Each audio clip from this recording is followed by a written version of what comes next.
भारत और पाकिस्तान के बीच 4 दिनों तक संघर्ष चला। भारतीय सेना ने बताया कि 6-7 मई की दरमियानी रात चलाए गए ऑपरेशन सिंदूर के तहत पाकिस्तान में मौजूद आतंकवादी कैंपों पर हमले किए गए। भारतीय सेना ने कुल 9 ठिकानों पर हमले करने की बात बताई। वहीं पाकिस्तान ने इसे एक्ट ऑफ वॉर बताया और कहा कि उन्हें जवाब देने का पूरा अधिकार है। चर्चा इस बात पर हो रही है कि 4 दिनों तक चले इस संघर्ष में किसका कितना नुकसान हुआ।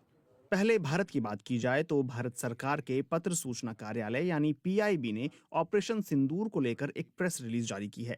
इसके मुताबिक 9 आतंकी शिविर नष्ट किए गए और 100 से ज्यादा आतंकवादी मारे गए।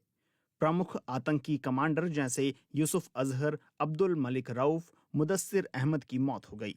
भारत एक ही ऑपरेशन में परमाणु शक्ति वाले देश पाकिस्तान के 11 एयरबेस पर हमला करने वाला पहला देश बना। पाकिस्तान की वायुसेना की 20% संपत्ति नष्ट कर दी गई। भोलारी एयरबेस को भारी नुकसान हुआ और स्क्वाड्रन लीडर उस्मान यूसुफ की मौत हुई। वहीं दूसरी तरफ भारत की सैन्य कार्रवाई के बाद पाकिस्तान के विदेश मंत्री इसहाक डार ने पाकिस्तान की संसद में बयान दिया कि पाकिस्तान की एयरफोर्स ने भारत के 5 फाइटर जेट मार गिराए थे। इनमें 3 रफाल विमान शामिल हैं। पाकिस्तान का दावा था कि उन्होंने हमले की रात 70 से ज्यादा ड्रोन को भी निशाना बनाया था।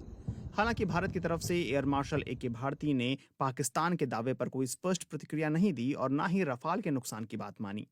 पाकिस्तान सेना ने कहा कि जवाबी कार्रवाई में उनकी तरफ से भारत के 26 सैन्य ठिकानों को निशाना बनाया गया था। सैटेलाइट तस्वीरों में क्या दिखा? संघर्ष के दौरान भारत और पाकिस्तान ने एक दूसरे पर हमला करने के लिए ड्रोन और मिसाइल का इस्तेमाल किया। अमेरिकी अखबार न्यूयॉर्क टाइम्स की रिपोर्ट के मुताबिक पाकिस्तान के शहर कराची से 100 मील से भी कम दूरी पर स्थित भोलारी एयरबेस पर भारत के रक्षा अधिकारियों ने कहा कि उन्होंने एक विमान हैंगर पर सटीक हमला किया था। तस्वीरों में हैंगर जैसी दिखने वाली जगह पर स्पष्ट क्षति दिखाई दे रही है। इसी तरह रिपोर्ट में नूर खान एयरबेस और सरगोधा एयरबेस को नुकसान दिखाने वाली सैटेलाइट तस्वीरें भी शामिल हैं।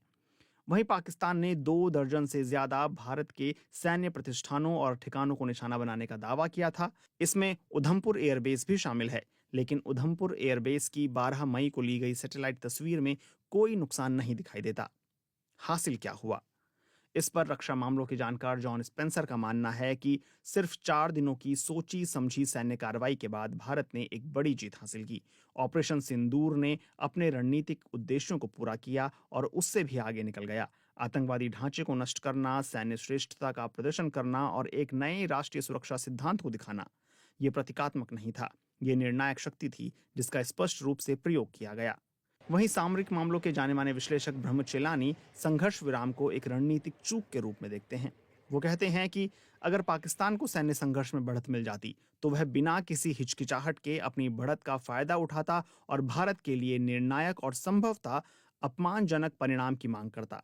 इसके उलट भारत ने युद्ध विराम पर सहमति व्यक्त की, ठीक उसी समय जब उसके सशस्त्र बलों ने बढ़त हासिल कर ली थी। हालांकि ये कदम भारत के संयम या कूटनीतिक गणना को दर्शाता है, लेकिन इसे रणनीतिक चूक के रूप में देखे जाने का भी जोखिम है। लंदन स्थित किंग्स कॉलेज में सीनियर लेक्चरर वॉल्टर लैडविक कतर के मीडिया संस्थान अल जजीरा से कहते हैं कि ताजा संघर्ष ने पाकिस्तान को कश्मीर मुद्दे का अंतर्राष्ट्रीयकरण करने का मौका दिया है, जो उसका दीर्घकालिक रणनीतिक लक्ष्य रहा है। वहीं कूटनीतिक रूप से भारत ने पाकिस्तान स्थित आतंकवादी समूहों पर अंतर्राष्ट्रीय ध्यान फिर से केंद्रित करने में सफलता हासिल की है।